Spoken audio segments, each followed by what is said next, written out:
Hello everyone, good day. I am Rachel from IPASS Processing and I am very privileged to have this opportunity to interview Sir Paul Marjun Pacquiao who recently passed his NCLEX. So Sir Paul, may we know what is your background as a nurse or where are you currently staying as well as of this time, Sir Paul? With regard po sa background ko for nursing, I graduated my Bachelor of Science in Nursing in Capital University way back in 2013. And then I also took the board exam on the same year and eventually become a registered nurse in the Philippines at around September 2013. And then after that, I worked in the Department of Health for 2 years. And then in 2016, I shifted to clinical. So I work in Capital University Medical Center, which is the school of the university where I graduated. So I stayed there for like a year and 7 months something. And then on 2014 ata, like ngayon ako graduated 2013 and then the following year, I enrolled in Masters in Nursing, major in Medical Surgical Nursing in Liceo de Cagayan University. And I graduated on 2016. So after that, I decided to go back again to community health where I just worked for like 8 months. And then after that, I shifted back to clinical, which is now in Polymedic Medical Plaza. I worked there as a medical surgical nurse for I think only 8 months. And after that, since there is already hiring for community health nurse in the DOH, I go back to DOH between July 2019 to August 2019 before moving here in Canada. So here in Canada, my entry here is student visa. So originally, I was supposed to take gerontology nursing.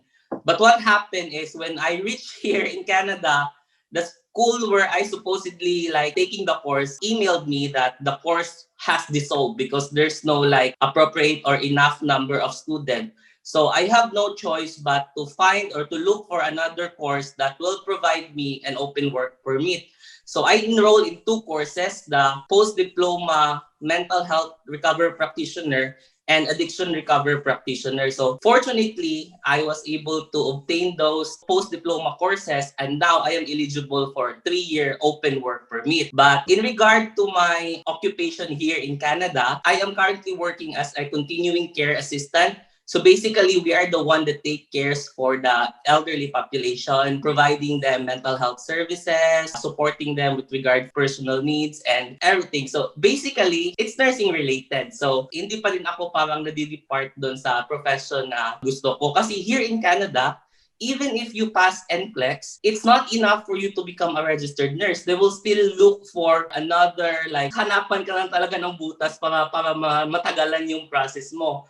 So you still need to undergo the NNAS assessment, and after NNAS assessment, choosing your regulatory body, and then take the NCLEX. But itong ginawa ko na nag-take ako ng NCLEX ng US, it's just like a shortcut so that hindi na ako mag-take ng NCLEX dito. So I'll just need to focus for fulfilling my nursing gaps. Wow, so that was really quite a lot of background, Sir Paul, knowing everything that you have done, like transferring from one company to another, but it's all about nursing. And I'm quite curious, so when did you arrive in Canada? Yeah, I arrived in Canada last year, August 29, 2019. And then it happens that the program that I choose, supposedly they're both 1-year courses.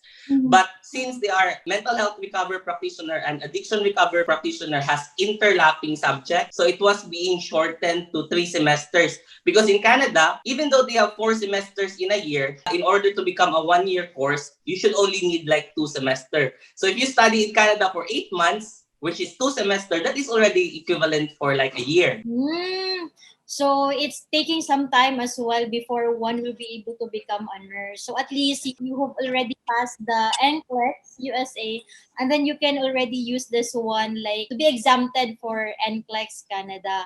So Yeah. Sir Paul, when you applied for a student visa in Canada, you were already aware that you really have to study first before becoming a nurse in Canada, and you have already known like what will be the duration of time that you are going to wait, that you still need to study before you become an RN in Canada. You are aware of that, right?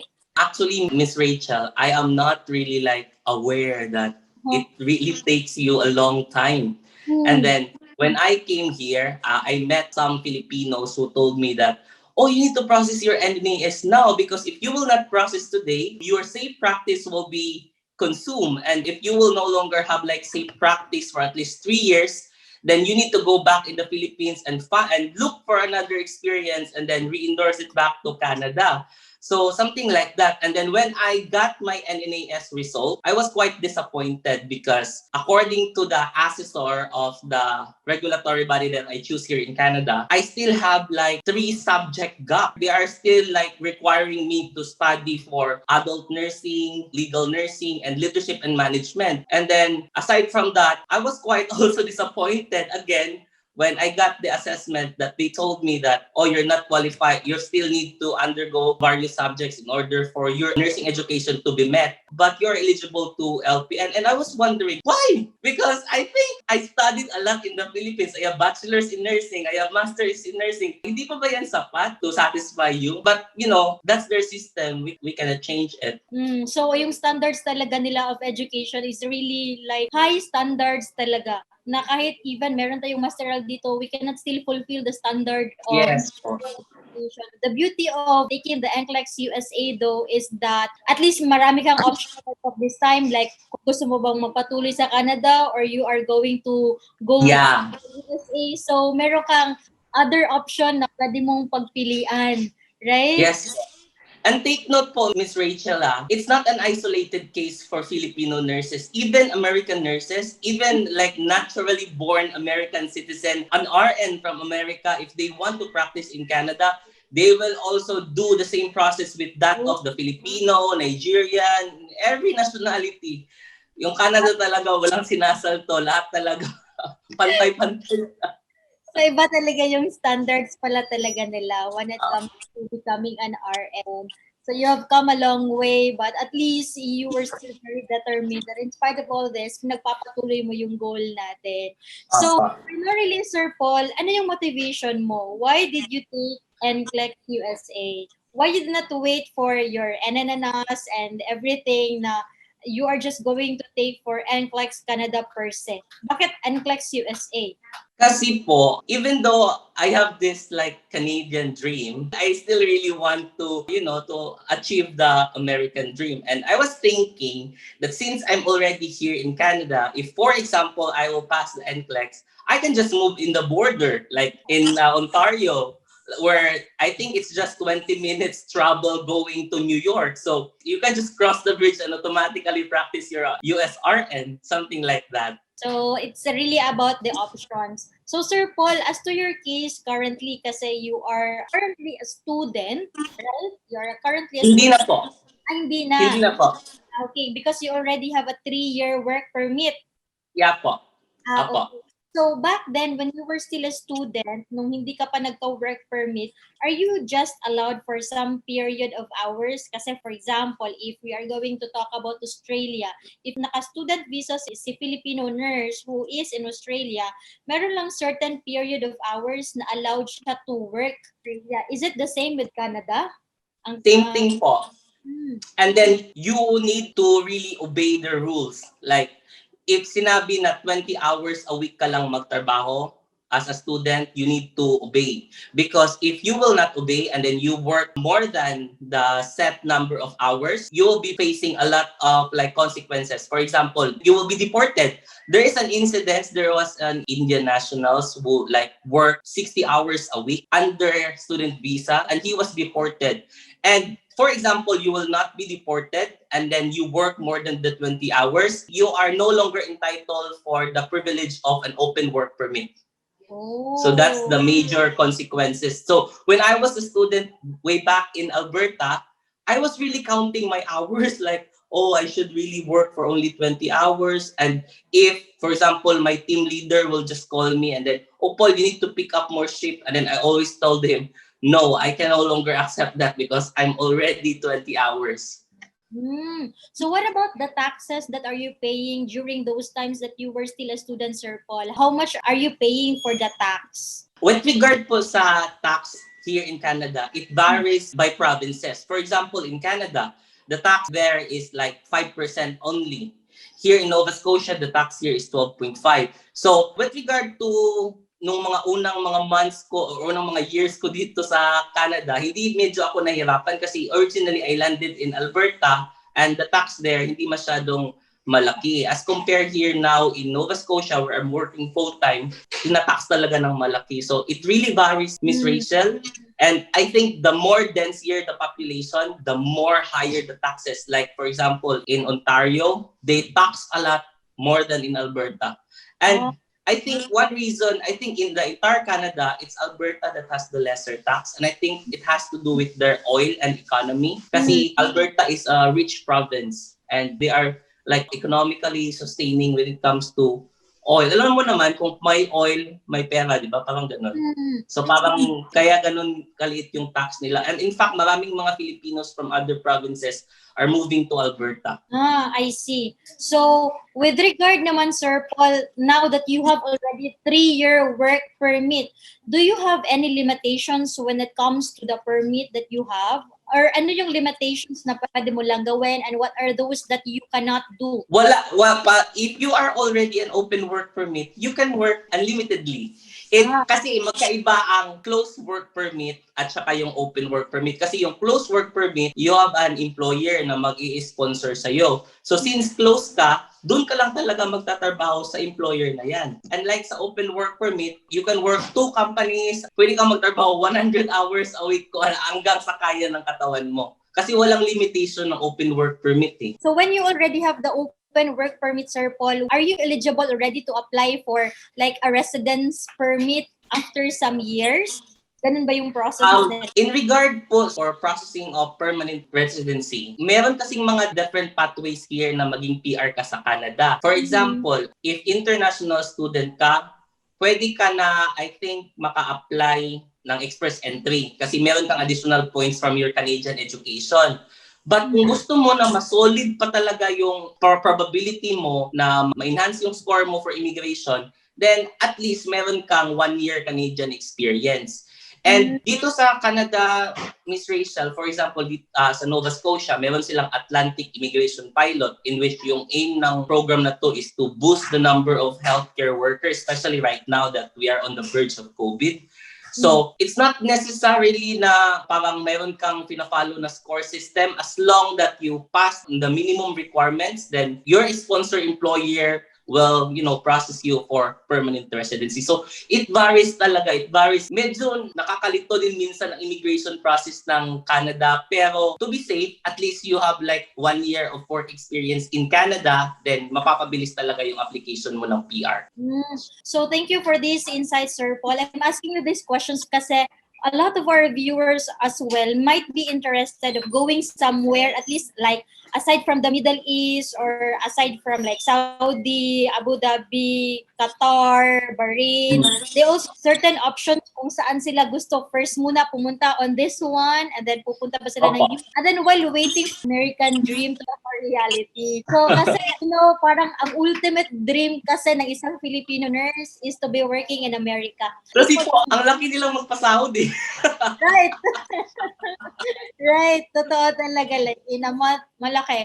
Among any other countries, I'm not so sure with Canada kung how much yung salary nila every month. Like for RN. Pero pagkaalam mo, Sir Paul, like how much yung approximately ang range ng salary ng RN in a month? Depende po kasi yan sa provinces din eh. For example, if you work in Alberta, ang entry salary ng nurse per hour is maybe around like $39 or $40. Here in Nova Scotia, for RN, ang entry level is around 33 to 36, something like that. Pero kung gusto mo na malaki talaga yung entry level mo na sahod, up north, yung sa mga Northwest Territory, yung Nunavut, at saka yung Yukon na nagsasalary ka talaga ng $80 per hour. Yun naman talaga yung mga place na walang tao eh. So wala rin nagtatrabaho doon. Pero it varies po. Pero in reality po, I think po mas malaki po talaga ang sahod ng US versus Canada. It's just lang siguro na maraming nagka-Canada, it's because of the healthcare benefits and sa mga childcare benefits nila. So parang sa family matters, very convincing din yung advantages. Ito ba po? I think si Canada is more preferable siya for those who have family. And then US is, I think, for those who are single. It's just my opinion. I see. Most probably kasi meron din talagang iba na mas prefer nila ang Canada over US. Meron din iba na prefer din nila ang US like from Canada because a lot of our clients as well are already in Canada.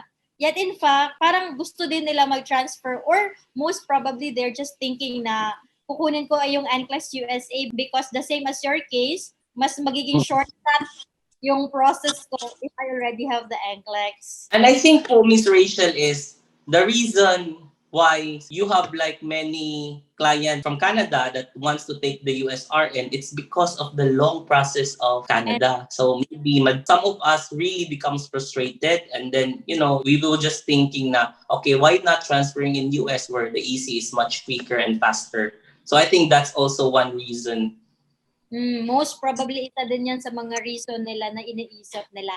So let's talk about your journey, Sir Paul. Kumusta ba? Kailan tayo nag-start for the NCLEX? O kailan tayo natapos for your processing? I think I started inquiring IPASS way back mga February this year. And then I decided to pay around April something. And I wasn't really expecting that the approval from the New York State Department is very quick. I think I got the approval on June 1. But I don't know, maybe there is a glitch from the system of the New York State Department that around June 29 something, they sent me an email that they didn't receive my TUR. So I communicated the IPASS team with regard to that concern. And then fortunately, the IPASS team notified me around July 1 that, Mr. Paul, that was just a glitch in the system. Actually, your educational background was being approved way back in June 1. So immediately after that, I think they filed my ATT, and then I got my ATT around August 14, 15, something like that. And then I automatically tell your company to schedule me on around October because I don't know. I don't know, Miss Rachel, but I'm quite anxious, but I'm also excited. It's like ambivalent, something like that. So they told me that the available slots here in Halifax on October is October 12 and 26. And I told your team that, I will just choose the October 26 because the October 12 is, I think, very premature for me to take the exam. And you know what? Ako talaga, I'm not really a good reader. So sometimes your team is giving me information about what's the next step. For example, if you already have ATT, you have the online program, and then I am also entitled for like the UWorld discount. So I wasn't able to read that information. So what I did is I automatically go to the UWorld website and subscribe without being discounted from your service. Sayang. So sayang talaga hindi ko nakita na meron palang discount from IPASS. So yun, I started studying on UWorld around August 21. Yeah, that's the time that I subscribed for the UWorld. I subscribed for the 2 months. So that 2 months has like one assessment. So I devoted my time on UWorld, and also, but before starting doing the practice exam for the UWorld, I also listen on Mark Klemic audios. And I think he's very helpful, I think. Parang inulit ko siya ng 3 times. Noong sa September 10 po, parang naging confident ako kasi yung lumabas kasi na assessment is high probability of passing kasi yung lumabas is 68%.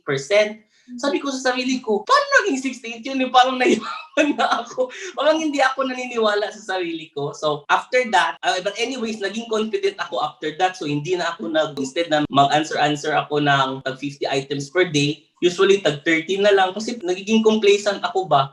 Doon na parang na-increase yung anxiety ko, yung parang 10 days before sa exam. And then, sabi ko sa sarili ko, my God, parang hindi ako ready sa pharma ha. So yun, tinawagan ko yung friend ko na parang nakapasa, parang during that time, parang 1 week ago. Sabi ko sa kanya, anong strategy mo sa pharma? Kasi parang nawawala sa utak ko eh. Sabi niya na, pumunta ka dun sa YouTube, yung sa Simple Nursing, yung guy na macho na may bigote. Kasi updated yung mga pharma na sinasabi niya. So parang pinakinggan ko yun 5 days prior, tapos parang, parang NCLEX nga yung tunog ng pinagsasabi niya na pharmacology. So during that time sa exam na, noong 26 ng October, hindi ko din binasa yung instruction ng team nyo. Sabi na, ang akala ko kasi na hindi pwedeng magdala ng notes. Pwede pala magdala ng notes. Kaso, before ka pumasok doon sa testing site, i-leave mo yung mga gamit mo doon sa locker.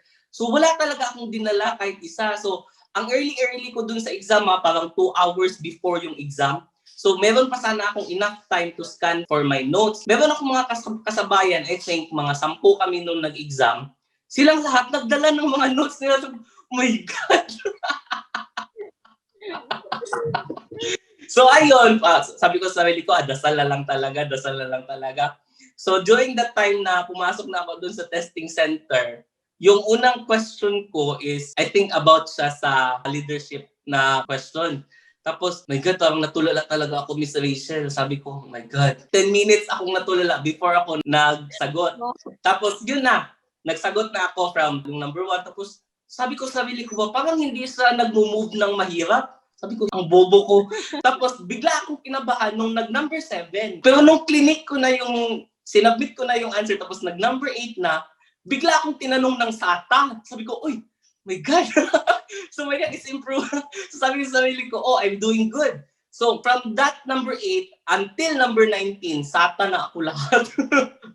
Tapos, yung mafe-feel mo na tama yung sagot mo kasi for example, kung SATA ang number 8 mo, ma-feel mo na tama yun siya kasi ang next na question, SATA pa din. Tapos, yung malalaman mo na correct yung SATA mo kasi pag next na question, SATA pa rin. Malalaman mo na mali yung sagot mo kasi parang magda-down siya ng difficulty. So from SATA, magiging multiple choice siya, pero prioritization pa din siya.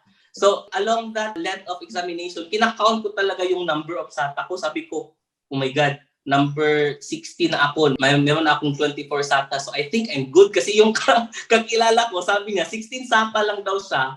Nakapasa daw siya. So sabi ko, I think I'm good. Tapos, nung nag-number 75 na, SATA yung last na question ko. Sabi ko nga, parang ako talaga, I am not anticipating na I will end on 75.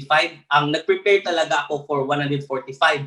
So, nung nag-number 75 na, excited ako yung SATA yung last na, yung number 75. So, excited akong i-click na siya sa next. Titignan ko kung parang mag-proceed pa ba. Tapos, fortunately, lumabas yung you're done with your NCLEX exam. Sabi ko, ay, salamat. Tapos, a little bit confident ako when I went out from the testing center. Kasi nga, nagkaroon ako ng 29 SATA. And I think, sa palagay ko, marami talaga yun, di ba? I don't know kung ilan yung SATA ng iba. Pero para sa akin, ang rami-rami talaga ng SATA na yun. So it was really a roller coaster ride of feeling, Sir Paul, na even on your first examination, you were just staring in the computer. 10 minutes ka na nakatulala. Number 1 ka pa lang. But then, moving forward, ayun na. So you have seen na medyo nag-improve naman na. And then, you ended SATA. So that made you confident when you already finished the examination. So, Sir Paul, you mentioned that you were able to start your preparation August and then for 2 months, nag-focus ka talaga. How were you able to manage your time knowing that you are working and then you're also focusing for your NCLEX preparation? Paano mo siya ginawa? Actually po, parang mahirap talaga yung preparation kasi I'm working full-time for my job right now and then meron akong 2 days off. So, ang nakaganda kasi dito sa job ko is usually yung client ko lang is between 8 a.m. to like 6 p.m. minsan 5 p.m. So nakakauwi ako ng maaga. So pag makauwi talaga akong maaga, banat talaga yan ng practice test. Tapos kung sasakay ako ng bus, piniplay ko yung Mark Lemick na audio. Yun lang po. Tapos doon lang po ako pag day off ko talaga, banat talaga ako mag-practice test. And you know what? Kasi itong NCLEX kasi, it was not really my plan. And if plano ko talaga to in the first place, maybe I would really mag-i-enroll talaga ako ng review program kasi hindi talaga siya madali. So I would suggest pa din sa mga future na mga magti-take ng NCLEX, if they think that they still have enough time, then try a review program. But kung piling nila na ready sila or kaya nilang i-gamble yung mag-work ka at the same time magkuhan, then yeah, you can do it by yourself. But in my opinion, I think it would be very great if they will avail a review program. Kasi NCLEX, may kung ma-fail ka, di ba? Ang laki-laki kaya yung gasto mo. True. Parang sinasabi nila na kung nag-invest ka naman lang ng 40 to 60,000, so parang go for it na to have the best preparation, kasi having a concept review, comprehensive review also in a certain Mm. review program, like for example sa IPASS meron kami online review program. So if you are going to have the concept, parang mas more confident ka kasi Opo. babalikan Kaya, ng foundation, lalo na doon sa mga matagal nang graduate. So, by the way, I'm elder than you pala kasi I graduated 2010 and you graduated 2013. But look at you now, you're already in Canada earning dollars. minsan nga po like nagpapasalamat ako when you like share your free online, yung tidbits ng mga online nyo. Kasi I'm really watching it talaga. Kasi it's, iba talaga if mayroon magtuturo sa iyo. And then, kasi in reality naman talaga, yung majority ng mga nagtitake ng NCLEX, graduated yan, ilang taon nang nakakaraan. Majority dyan nag-graduate more than 5 years, more than 3 years. And you're almost all of the nursing concept is burado na. So, I would really advise if na ganun. Kasi, kasi nakaka-stress. Alam niyo po, ang nangyari nung dahil sa intensive na ginawa ko din sa NCLEX, my God, nag-rupture yung mga pimples, yung mga skin asthma ko. It's really stressful. So I would really recommend that every student should avail for a very good review program. Thank you for that confirmation, Sir Paul. So let's end this interview with your advice to the future NCLEX test takers. Ano yung best pieces of advice mo, Sir Paul, para doon sa magte-take pa? How should they prepare for their NCLEX so that they can also pass their examination in just 75? Or at a minimum, kahit anong number man yan, wala namang problem.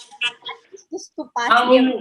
Ang number one advice ko po is, ako po, although gusto ko talagang pumasa, but I am not really expecting to make it like a take one.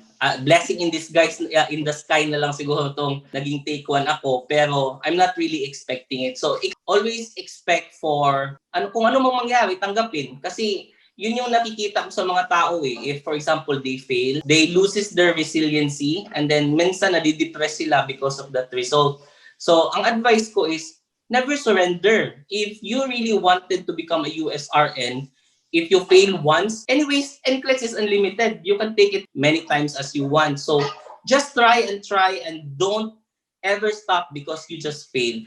And in regards sa mga katulad ko na working while at the same time reviewing for the NCLEX, just, balance your time. Like, do not bombard yourself of too much studying because yun yung ginawa ko Like, I was bombarding myself and I sometimes neglected my self-care, and it's very important to maintain our psychological and mental well-being. So, dapat balance din. Mayroon kang life, at the same time work, at the same time studying. And I would really suggest to really look forward for your self-care, they need to invest on review programs. Kasi hindi maganda yung parang nagkukuan ka yung parang umahabol ka ng oras. So, and also po, dasal po. Kasi we are not in control with the NCLEX Si God lang po talaga yung parang may alam, may hatol kung ipapasa ka ba o dili. Kasi nung the time na I took the exam, I really write the verse, yung Jeremiah something na parang yung sabi is, blessed is the man who trusts in God. Yun yung parang sinulat ko doon. At nung kinuha na ng parang invigilator yung whiteboard ba, sabi niya na, oh, you're really a good man. Ako, yeah, I really believe in God. Kasi maraming yung atheist dito I see.